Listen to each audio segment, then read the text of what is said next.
Muito bom dia, muito bom estar aqui com vocês mais uma vez aqui pelo canal Paz e Bem, tratando de doutrina espírita, nosso querido programa Caminhos do Espiritismo, em que nós falamos sobre as obras de Allan Kardec. E neste momento nós estamos trabalhando com uma obra em específica, que é a Revista Espírita, o Laboratório de Allan Kardec. Então nós temos a oportunidade de trazer aqui algumas questões muito pertinentes e muito importantes que Kardec nos colocou e que a gente tem a oportunidade de explorar de maneira mais abrangente, de maneira mais adequada. Então, com vocês, a gente vai estudar hoje um tema que é muito abrangente, mas ao mesmo tempo vamos fazer algo bem específico, que é o artigo da Revista Espírita, chamado Arte Pagã, Arte Cristã, Arte Espírita. Mas antes de mais nada, uma pergunta: o que é arte? De acordo com a Wikipédia, arte vem do termo latino ars, A-R-S, significa técnica ou habilidade, e pode ser entendida como a atividade humana ligada às manifestações de ordem estética, comunicativa, realizada por meio de uma grande variedade de linguagens, que aí entra arquitetura, desenho, escultura, escrita, música, dança, teatro, cinema, em suas variadas combinações. Daí, por exemplo, a ópera, que temos várias obras ali envolvidas, que aí tem que lembrar que ópera é o plural de opus. Daí é essa questão de você ter várias artes combinadas ali em uma coisa só, em uma obra só, muito abrangente, por sinal. Então, o que disse que no verbete ainda diz o seguinte, que o processo criativo acontece a partir da percepção com o intuito de expressar emoções e ideias, objetivando um significado único e diferente para cada obra. A definição de arte acaba sendo também uma construção sem ilustração cultural, sem um significado preciso, ou uma espécie de contraste, que varia com o tempo e varia também com as diversas culturas humanas. O que é arte para o Brasil nem sempre é arte para outras situações. Outras culturas, de repente, vão olhar, isso aqui é lixo, não é arte. A gente vê isso muito bem, até mesmo da maneira como é abordada determinada coisa. Por exemplo, o que é muitas vezes harmônico para nós em música, não é harmônico para quem é do Oriente. Então, a gente tem essas visões muito diferentes, apesar de aqui a gente não estudar tanto a arte oriental. Outra coisa que o artigo, o verbete coloca, que muito do que hoje uma cultura ou um grupo chama de arte não era ou não é considerado tal culturas ou grupos diferentes daqueles onde foi produzida. E até mesmo numa época ou numa mesma cultura pode haver múltiplas acepções do que é arte. Por exemplo, muita gente desconsidera a cultura popular como sendo arte. E, ao contrário, a gente tem também populares que desprezam a chamada cultura erudita. Então, a gente tem essas dificuldades, muitas vezes, de definir, até por conta não somente de apelos, mas também de como a gente consegue acessar. Então, numa visão simplificada, a arte está ligada principalmente a uma gama de aspectos, começando com a manifestação de alguma habilidade considerada especial, a criação artificial de algo pelo ser humano, daí essa conexão com a chamada techne, como era usada no grego, o desencadeamento de algum tipo de resposta do ser humano, como o senso do prazer ou de beleza, quando a gente se depara com uma obra de arte, então ela nos impacta de alguma forma. Eu me lembro de, na época da faculdade, na parte de literatura, uma palavra que eu acho que é muito importante, que pode também ajudar a gente a entender o que seria arte. A arte não causa um estranhamento. Muitas vezes, quando isso acontece na literatura artística, e não numa literatura, digamos, dissertativa ou descritiva, sem nenhum apelo poético, nós esbarramos com esse tipo de situação. Então, é importante que a gente tenha essa noção também para saber como lidar com essas visões diferentes e muitas vezes divergentes. Continuando.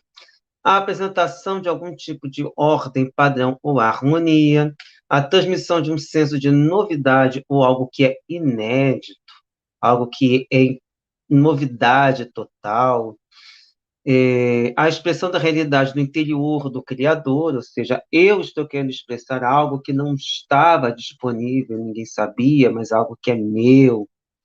A comunicação de algo sob uma forma de uma linguagem especial, eu estou comunicando de alguma maneira diferente, uma música, alguma maneira diferente, daí a questão das diversas inovações ao longo da história, em todas as formas artísticas.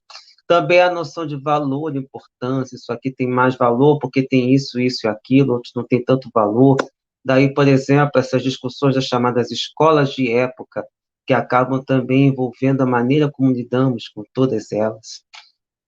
A estímulo da imaginação e da fantasia, que é algo que é muito mais pensado na leitura, mas também nas outras formas de arte, especialmente a pintura, a música também.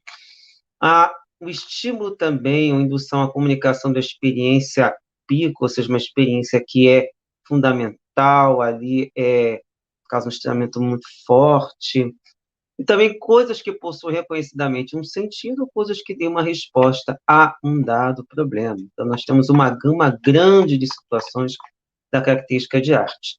E aí, lembrando que nós vivemos um momento em que a arte é questionada, principalmente por conta da visão que a extrema-direita tem, que é de uma maneira relativamente torta, e que, de certa forma, podemos estar relacionado com esse artigo que é o tema de hoje. E aí nós pegamos aí, por exemplo, que essa é uma, Kardec coloca a história dessa mensagem, que ela vem a partir da manifestação de um espírito de um poeta, poeta novelista dramaturgo francês do século XIX, chamado Alfred Louis Charles de Musset. Não sei se eu falei certo, porque, perdoem para quem conhece francês, eu não sou habilitado em francês, mas ele viveu, ou podemos dizer, numa linguagem espírita, esteve encarnado entre 1810 e desencarnou em 1857, ano, inclusive, da publicação da primeira edição de Livro dos Espíritos. E ele foi muito ligado ao período chamado romantismo, como a gente comenta muito aqui, comentou há pouco sobre as chamadas escolas de época, ele pertencia a essa escola de época chamada romantismo. Diz ele que ele foi o mais clássico dos românticos, os mais românticos dos clássicos. E temos depois outros temas que esse Alfred Musset traz para a gente em outros artigos.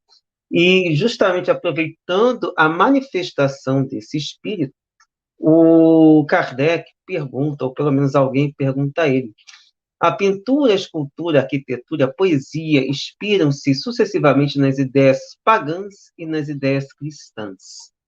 É interessante quando se faz essa afirmação, porque realmente é predominante, mas não podemos nos esquecer que houve momentos em que tentou se afastar um pouco disso. Mas, enfim, a ideia do paganismo teria mais relacionada com o renascimento. Mas, de qualquer forma, a pergunta: podeis dizer-nos, depois da arte pagã, se depois da arte pagã e da arte cristã haverá algum dia uma arte espírita?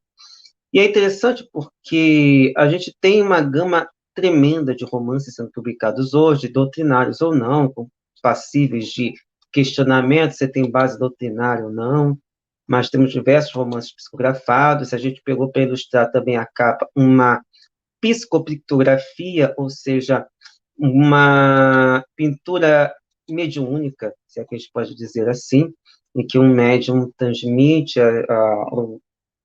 utiliza, permite que um espírito se utilize do seu corpo para pintar. Então, a gente tem aí uma gama interessante de possibilidades artísticas. E a gente tem visto peças, filmes, que têm uma abordagem espírita, ainda que da nossa abordagem progressista, a gente coloque alguns questionamentos, até que ponto que tem total validade. Não vou dizer jogar para tudo fora, porque muitas vezes você vai jogar a criança fora com a água na bacia. Mas ali a gente pode muitas vezes fazer isso. E a gente pode também lembrar que vários filmes de Hollywood têm determinadas abordagens muito parecidas com aquilo que a gente já percebe em relatos, não somente por meio dos romances mediúnicos, mas também dos próprios espíritas. Tem vários filmes, por exemplo, a gente pode chutar aqui O Sexto Sentido, Os Outros, Passageiros, de espíritos que não reconhecem que estão mortos. E isso é uma realidade que Kardec já trouxe no século XIX. Então, é uma coisa muito comum, de certa forma, um lugar comum, de sendo abordado no nosso cinema, também, não só brasileiro, mas também no cinema estrangeiro. E o que o Alfred Musset diz? O verme é verme, torna-se bicho de seda, depois borboleta. Que há de mais aéreo, de mais gracioso do que uma borboleta? Então, a arte pagã é o verme, a arte cristã é o casulo, a arte espírita será a borboleta.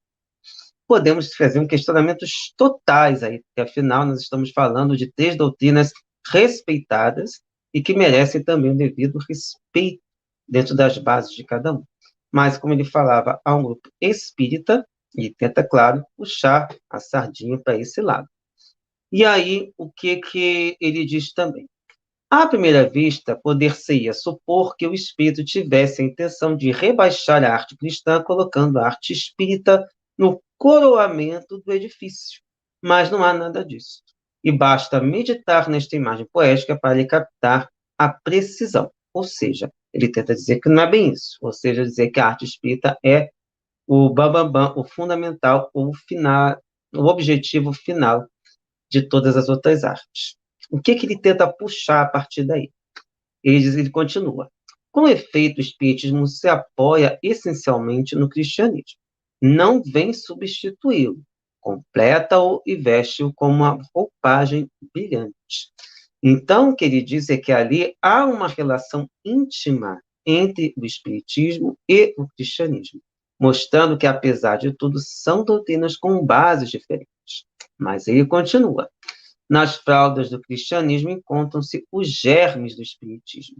Se eles se repelissem mutuamente, um renegaria o seu filho, o outro, o seu pai. Comparando o primeiro ao casulo e o segundo à borboleta, ou seja, o cristianismo ao casulo, o espiritismo à borboleta, o espírito indica perfeitamente o laço de parentesco que os une. Então, nós temos ali um elo inseparável nessa cadeia, porque as ideias espíritas estão relacionadas com as ideias cristãs, ainda que a abordagem tenha muitas diferenças. Mas o Musset continua. A própria imagem pinta o caráter da arte que um inspirou e que o outro inspirará. A arte cristã teve que inspirar-se principalmente nas terríveis provações dos mártires e revestir-se a severidade de sua origem materna. A arte espírita, representada pela borboleta, inspirar-se-á nos vaporosos e esplêndidos quadros da existência futura desvelada. Ela planificará de alegria a alma que a arte cristã havia penetrado de admiração, de temor. Será o canto da alegria após a batalha. Então, nós temos uma mudança de percepção, ainda que esta mudança envolva outras percepções, mas sem deixar de ter essa conexão com o cristianismo. O espírito ainda continua. O espiritismo encontra-se inteiramente na teogonia pagã, e a mitologia não passa de um quadro da vida espírita poetizada pela alegoria. Se vocês acompanharem nossa abordagem sobre o céu e o inferno, que é um livro que Kardec colocou fazendo uma comparação da teologia cristã com as mensagens espíritas psicografadas, e também, especialmente quando fala do inferno, como era o inferno pagão, a gente realmente vê muita proximidade da abordagem pagã com relação ao que o espiritismo nos trouxe por meio das mensagens psicografadas e também dessas mensagens que Kardec pôde registrar. Mas continua. Quem não reconheceria o mundo de Júpiter nos Campos Elíseos, com seus habitantes de corpos etéreos, os mundos inferiores no Tártaro, as almas errantes nos Manes, os espíritos protetores da família nos lares e nos penates, no Látis, o esquecimento do passado, a água do Látis, né, que o pessoal fala. Outra coisa, no momento da reencarnação, que é quando ocorre realmente o esquecimento parcial do passado. Nas pitonisas, os nossos médiuns videntes e falantes. Nos oráculos, as comunicações com a Alimpur. Então, ele mostra todas essas relações com outros nomes, mas que estavam presentes ali no paganismo. E ele continua. A arte necessariamente teve de se inspirar nessa fonte tão fecunda para a imaginação, mas para elevar-se até ao sublime do sentimento, faltava-lhe o sentimento por excelência, a caridade cristã, que é, não digo que é uma novidade espírita, mas que se tornou, de certa forma, muito mais forte com a presença do espiritismo.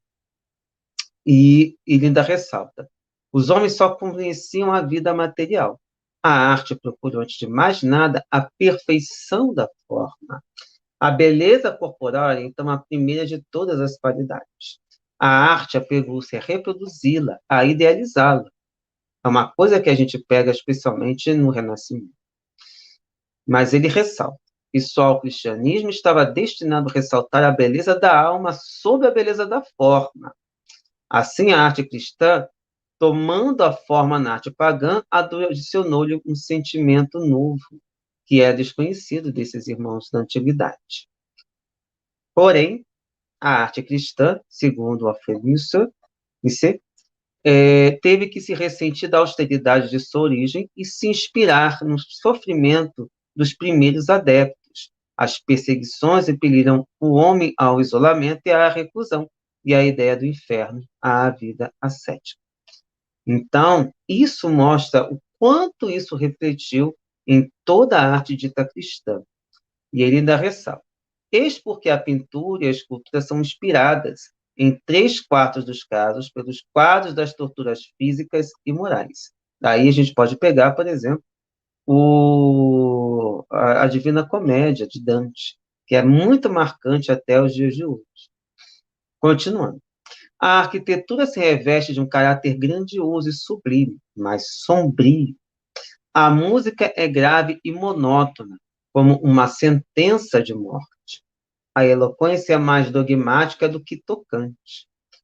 A própria beatitude tem um cunho de tédio, de desocupação e de satisfação toda pessoal. Aliás, ela está tão longe de nós, colocada tão alto, que nos parece quase inacessível. E por isso, nos toca tão pouco quando a vemos reproduzida na tela ou no mapa. Eu acho que devia tocar bastante, até porque o artista se sentia ali compelido a fazer aquilo, apesar de muitas vezes ser obrigado por questões doutrinárias ou compromissos com quem bancava. Mas, antes de mais nada, é importante levar em conta que havia sentimento ali envolvido também nessa concepção dessas obras. E o espírito continua. O espiritismo nos mostra o futuro sob uma luz mais ao nosso alcance. A felicidade está mais perto de nós, ao nosso lado, nos próprios seios que nos cercam, com os quais podemos entrar em comunicação. Ou seja, a gente percebe todas as irmãs ao nosso redor, tentando nos influenciar, seja para o bem, seja para outras finalidades. Continuando. A morada dos eleitos não é mais isolada. A solidariedade incessante entre o céu e a terra. A beatitude já não é uma contemplação perpétua, que não passaria de eterna e inútil ociosidade. Está numa constante atividade para o bem de todas as criaturas chegadas à perfeição. E também outra coisa, que não estaria sob o olhar, aliás, está sob o olhar próprio, o olhar de Deus, mas não está na quietude de uma contemplação pessoal, mas sim nesse amor recíproco que permite a nossa evolução espiritual. E também coloca que o mal já não é degradado nas fornalhas ardentes, pois o inferno se acha no próprio coração do culpado, que em si mesmo encontra o seu próprio castigo, à medida que revê e se arrepende. Mas Deus, em sua bondade infinita, deixando-lhe o caminho do arrependimento, deixa-lhe ao mesmo tempo a esperança, essa sublime consolação do infeliz. E, para complementar, o nosso querido Mircea diz: será a mãe, tendo a seu lado a filha querida em sua forma etérea e radiosa de felicidade, um filho ouvido atentamente os conselhos do pai que vela por ele, o ser pelo qual se ora, que vem testemunhar o seu reconhecimento? E numa outra ordem de ideias, o espírito do mal insuflando veneno nas paixões, o malvado fugindo do olhar de sua vítima que o perdoa, o isolamento do perverso em meio à multidão que o repele, a perturbação do espírito no momento de despertar e sua surpresa à vista de seu corpo, do qual se admira de estar separado. O espírito do defunto em meio a seus ávidos herdeiros e amigos hipócritas, e tantos outros assuntos, tanto mais capazes de impressionar, quanto mais de perto tocarem a vida real. Então, são algumas situações que, inclusive, a gente vem repetindo em novelas, filmes, peças, e que acabam demonstrando a visão daquilo que, inclusive, diversos espíritos deixaram claro por meio de diversas mensagens. E ele ainda continua. Quando dizemos que a arte espírita será um dia uma arte nova, queremos dizer que as ideias e as crenças espíritas darão às produções do gênio um cunho particular, como ocorreu com as ideias e crenças cristãs. E não que os assuntos cristãos caiam em descrédito, longe disso. Mas quando um campo está respigado, o ceifador vai colher em outro lugar, ou seja, alhudes, e colherá abundantemente no campo do espiritismo.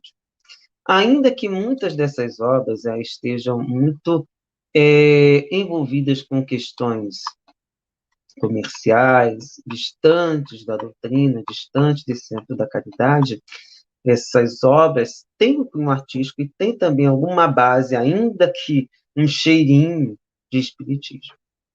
E aí fica interessante para quem quiser depois explorar, ver de que forma um texto de 1860 reflete nos dias de hoje, e ainda que haja uma questão aí bastante delicada, não sei, gostaria só de lembrar, não sei se alguém assistiu o vídeo de propaganda que eu coloquei no canal do Sejus, e ali eu coloquei uma música, um instrumental de uma música que é muito conhecida no meio espírita, e que para mim é uma das mais impactantes, chamada Mar da Vida. Ali talvez seja um dos casos muito interessantes de uma abordagem espírita que a gente pode colocar em termos de música. E é claro, temos diversas formas de abordar a arte no meio espírita.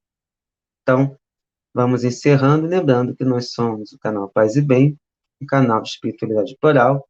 Neste programa falamos de doutrina espírita, especialmente a base, que é Allan Kardec, e nós temos, além disso, 6 horas para Carla Pavão falando de espiritualidade plural, dialogando com outras doutrinas. Adoro Encontro aos sábados também falando de espiritismo. E nós temos as 6h30 Caminho do Espiritismo. E para quem quiser se aprofundar, fica o convite para participar ou acompanhar o nosso trabalho pelo SEJUS, Coletivo de Estudos Espiritismo e Justiça Social. Nós temos lives todas as terças-feiras no nosso canal, em que nós estamos abordando um livro eleito pela comunidade. Neste momento, estamos trabalhando o livro Educação, Espiritualidade e Transformação Social, organizado pela Dora Encontre, e ali nós temos, inclusive, diversos textos falando da educação, e, é claro, tentando fazer a ponte com a doutrina espírita e com a nossa realidade. Pé no chão sempre para podermos superar esses desafios.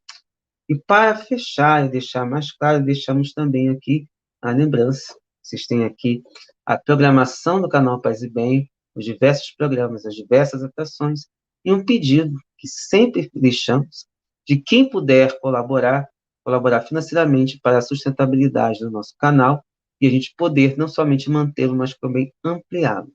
Mas quem puder curtir, compartilhar, a gente agradece.